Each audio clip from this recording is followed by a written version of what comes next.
नमस्कार, मी राजन सावरीकर आणि तुम्ही बघत आहात फिजिक्स कट्टा। आज आपण सीईटीच्या संदर्भात एक टॉपिक बघणार आहोत आणि तो आहे सेमीकंडक्टर्स। सेमीकंडक्टर्स ही अशी श्रेणी आहे की ज्या मटेरियल्सची श्रेणी आहे की ज्या मटेरियल्समध्ये आपल्याला त्याची कंडक्टिव्हिटी ही आपल्याला पाहिजे तशी करता येते। सो प्युअर सेमीकंडक्टर जर बघितलं तर ते इन्सुलेटर असतं आणि अशा इन्सुलेटर असणाऱ्या सेमीकंडक्टरमध्ये आपण डोपिंग करतो, म्हणजे आपण काही इम्प्युरिटीज त्याच्यामध्ये ॲड करतो आणि इम्प्युरिटीज ॲड केल्यानंतर त्याची कंडक्टिव्हिटी जी आहे ती आपल्याला पाहिजे त्या पद्धतीने आपण चेंज करू शकतो। सो इन्सुलेटरमध्ये काय वैशिष्ट्य काय आहे इन्सुलेटरचं, तर त्याच्यामध्ये फ्री इलेक्ट्रॉन्स नसतात आणि फ्री इलेक्ट्रॉन्स हे आपल्याला अजिबातच नसतात असंही नाही। 10⁻23 पर मीटर क्यूब एवढे फ्री इलेक्ट्रॉन्स असतात, पण तेवढे सफिशियंट नसतात आपल्याला करंट वाहून नेण्यासाठी। कंडक्टरमध्ये जर तुम्ही बघितलं तर 10⁻28 इलेक्ट्रॉन्स पर मीटर क्यूब एवढ्या मोठ्या प्रमाणामध्ये असतात। 28 आणि याच्यात 23 म्हणजे इलेक्ट्रॉन्स फ्री इलेक्ट्रॉन्स नसतात अशातला भाग नाही, ते कंडक्टरमध्ये असतात पण ते सफिशियंट नसतात। त्यामुळे त्या अशा पदार्थांमधनं तुम्हाला करंट वाहिलेला दिसून येत नाही। आणि सेमीकंडक्टर म्हणजे याच्यामध्ये सिलिकॉन येतो, जर्मेनियम येतं, गॅलियम आर्सेनाइड येतं, गॅलियम नायट्राइड येतं, कॅडमियम सल्फाइड येतं।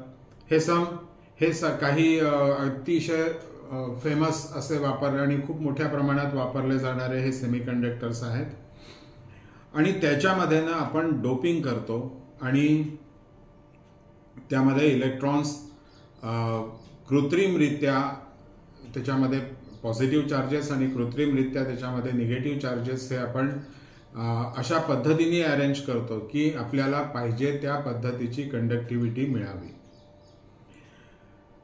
कुठल्याही पदार्थामध्ये इलेक्ट्रिकल कंडक्टिव्हिटी ही सिग्मा ह्या लेटरनी ह्या सिम्बॉलनी आपण बघतो आणि तिचा फॉर्म्युला आहे सिग्मा बरोबर आहे NQ/μ, हा त्याचा फॉर्म्युला आहे। N म्हणजे काय, तर N म्हणजे चार्ज कॅरियर डेन्सिटी, म्हणजे किती चार्जेस आहेत एका ठराविक गिवन व्हॉल्यूममध्ये किती चार्जेस आहेत त्याला आपण म्हणतो चार्ज कॅरियर डेन्सिटी।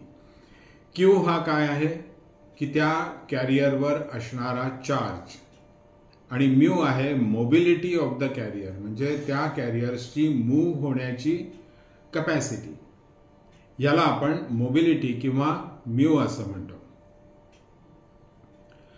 तर हा फॉर्म्युला एक लक्षात ठेवण्यासारखा आहे।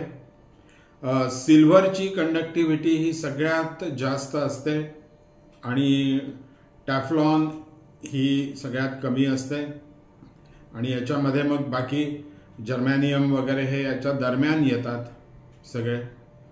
आणि कंडक्टिव्हिटी ही कशावर डिपेंड असते, तर टेम्परेचर, इलेक्ट्रिकल कंडक्टिव्हिटी ही टेम्परेचरवर डिपेंड असते।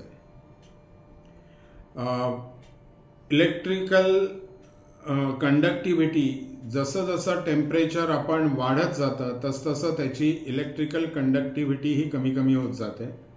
व्हेअरॅज सिलिकॉन सेमीकंडक्टर्समध्ये जसजसं टेम्परेचर वाढत जातं तसतशी त्याची कंडक्टिव्हिटी वाढत जाते, अर्थात एका ठराविक व्हॅल्यूनंतर ती कॉन्स्टंट होते।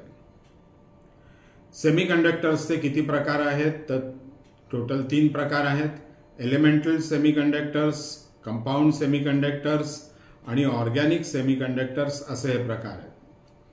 त्यापैकी एलिमेंटल सेमीकंडक्टर्स मधले सिलिकॉन, जर्मेनियम आणि कंपाऊंड सेमीकंडक्टर्स मधले कॅडमियम सल्फाइड आणि झिंक सल्फाइड हे सेमीकंडक्टर्स आपण फार मोठ्या प्रमाणामध्ये वापरतो. ऑर्गॅनिक मधले फारसे वापरले जात नाहीत. आता कुठलंही सेमीकंडक्टर जर बघायचं असेल तर आपल्याला त्याची बँड थेअरी बघावी लागते. बँड थेअरी सॉलिड पदार्थ जर असेल तर त्या सॉलिड पदार्थाची बँड थेअरी आपण म्हणजे एनर्जी बँड, थोडक्यात बँड थेअरी काय असते, एनर्जी बँड्सची सिस्टीम. यामध्ये जनरली काय असतं की कुठल्याही तुम्ही जर ॲटमचं स्ट्रक्चर बघितलं तर त्याच्या आउटरमोस्ट ऑर्बिटमध्ये इलेक्ट्रॉन्स असतात काही, आणि काही असतात इनरमोस्ट ऑर्बिटमधले इलेक्ट्रॉन्स असतात. अर्थातच इनरमोस्ट ऑर्बिटमधले इलेक्ट्रॉन्स हे त्या न्यूक्लियसची घट्टपणे बांधलेले असतात, जेव्हा की आउटरमोस्ट ऑर्बिटमधले इलेक्ट्रॉन्स हे सहजपणे फ्री होऊ शकतात, सहजपणे मुक्त होऊ शकतात, आणि असे मुक्त झालेले इलेक्ट्रॉन्स हे कंडक्टिव्हिटीसाठी आपल्याला हेल्प करतात, मदत करतात. तर अशी ही जी एक बँड थेअरी आहे, या बँड थेअरीचा आपल्याला त्याचे महत्त्वाचे पॉइंट्स जे आहेत, ते मुद्दे आहेत, ते आपण बघणार आहोत. कंडक्शन लेवलला जे काही बँड तयार होतो, म्हणजे कंडक्शन लेवलला म्हणजे थोडक्यामध्ये एक बँड हा जर आपण बघितला तर त्याच्यामध्ये दोन प्रकार पडतात, एक व्हॅलन्स बँड आणि दुसरा conduction band. So valence band हा नंबर ऑफ इलेक्ट्रॉन्स हे तुमच्या व्हॅलन्स शेलमध्ये किती आहेत ते सांगणारा बँड असतो, आणि कंडक्शन बँड म्हणजे किती फ्री इलेक्ट्रॉन्स आहेत हे सांगणारा बँड असतो. सगळ्यात खाली एक कंडक्शन बँड असतो, सगळ्यात खाली हा व्हॅलन्स बँड असतो. त्याच्यानंतर काही गॅपनी तुम्हाला कंडक्शन बँड तयार झालेला दिसून येतो. होतं असं की इलेक्ट्रॉन्स हे जेव्हा एनर्जेटिक होतात तेव्हा व्हॅलन्स बँड मधले इलेक्ट्रॉन्स हे जम्प घेतात आणि ते कंडक्शन बँड मध्ये जातात. एक्सायटेशन स्टेट जी असते त्याच्यामध्ये इलेक्ट्रॉन्स हे एनर्जी गेन करतात, आणि एनर्जी गेन करून ते एनर्जेटिक होतात, आणि एनर्जी मिळवल्यानंतर ते जातात कंडक्शन बँडमध्ये. आणि कंडक्शन बँडमध्ये एकदा ते पोहोचले की ते तुम्हाला अवेलेबल होतात इलेक्ट्रिक करंट फ्लो करण्यासाठी. सो हे एक जनरल एक पिक्चर असतो. आता ह्या दोन जे बँड्स आहेत, ह्या दोन बँड्सच्या मध्ये जो आपण जागा रिकामी सोडलेली आहे त्या रिकाम्या जागेला आपण एनर्जी गॅप म्हणतो. Energy gap. सो ही एनर्जी गॅप किती आहे यावर आपलं मटेरियल हे इन्सुलेटर आहे, कंडक्टर आहे का सेमीकंडक्टर आहे हे ठरत असतं. आता काही सबस्टन्स जर आपण असे बघितले की त्याच्यामध्ये गॅप असते, कंडक्शन बँड आणि व्हॅलन्स बँड याच्यामध्ये एक छोटीशी गॅप असते, पण थोड्याही प्रमाणात जर आपण एनर्जी सप्लाय केली तर ह्या व्हॅलन्स बँडमधले इलेक्ट्रॉन्स पटकन जम्प करून ते कुठे जातात, कंडक्शन बँडमध्ये जातात, आणि मग आपल्याला अवेलेबल. हे अतिशय एक ज्याला म्हणता येईल की कंडक्टरसाठीचा हा एक आयडियल सिनारिओ आहे. काही वेळेस ही गॅप जी आहे ती एवढी मोठी असते की आपण एनर्जी देऊनही व्हॅलन्स बँडमधले इलेक्ट्रॉन्स हे कंडक्शन बँडमध्ये पोहोचलेले दिसून येत नाहीत. ते जातच नाहीत, ते जाऊ शकत नाही, कारण त्यांना तिथून खालून म्हणजे व्हॅलन्स बँडपासून कंडक्शन बँडमध्ये जाण्यासाठी आवश्यक असणारी एनर्जी त्यांना मिळत नाही, आणि त्यामुळे ते जात नाहीत. अशा वेळेस वरचा जो कंडक्शन बँड असतो तो रिकामा असतो, तिथे इलेक्ट्रॉन्स नसतात. असे जे मटेरियल्स आहेत या मटेरियल्सना आपण इन्सुलेटर असं म्हणतो. अगदी सिल्वर सारखं बेस्ट मटेरियल जर आपल्याला बघायचं असेल, कंडक्टिंग मटेरियल, तर ह्याच्यामध्ये कंडक्शन बँड आणि व्हॅलन्स बँड हे एकमेकांना ओव्हरलॅप झालेले असतात. म्हणजे तिथे एनर्जी गॅप ही नसतेच, एनर्जी गॅप 0 असते. त्यामुळे होतं असं की व्हॅलन्स बँडमधले सगळेच्या सगळे इलेक्ट्रॉन्स आरामात कंडक्शन बँडमध्ये जाऊ शकतात आणि त्यामुळे असे मटेरियल्स जे आहेत हे तुम्हाला उत्तम कंडक्टर म्हणून अवेलेबल होतात.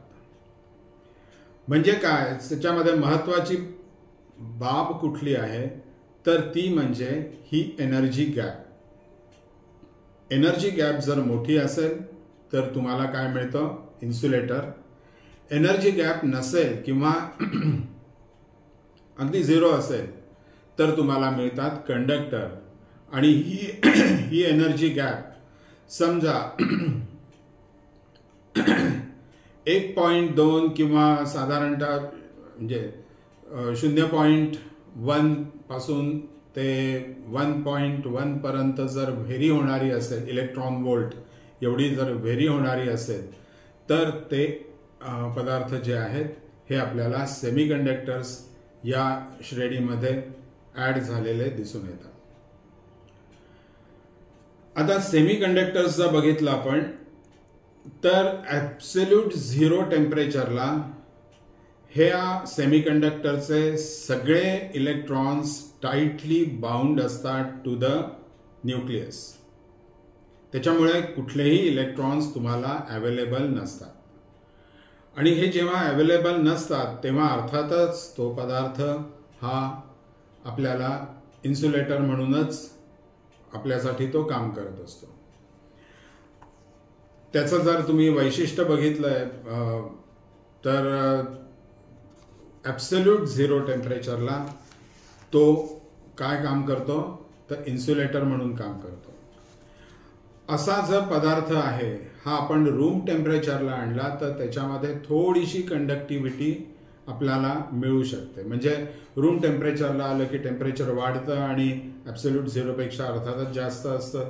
त्याच्यामुळे त्याच्यामध्ये काही प्रमाणात का होईना तुम्हाला कंडक्टिव्हिटी आलेली दिसून येते. आणि ती कंडक्टिव्हिटी मात्र सफिशियंट नसते. मग सफिशियंट नसते त्यासाठी आपल्याला काय करायला लागतं तर त्याच्यामध्ये काही इम्प्युरिटीज टाकाव्या लागतात, त्याचं डोपिंग करावं लागतं. आणि डोपिंग पद्धत जी आहे ती आपण पुढच्या व्हिडिओमध्ये बघणार आहोत.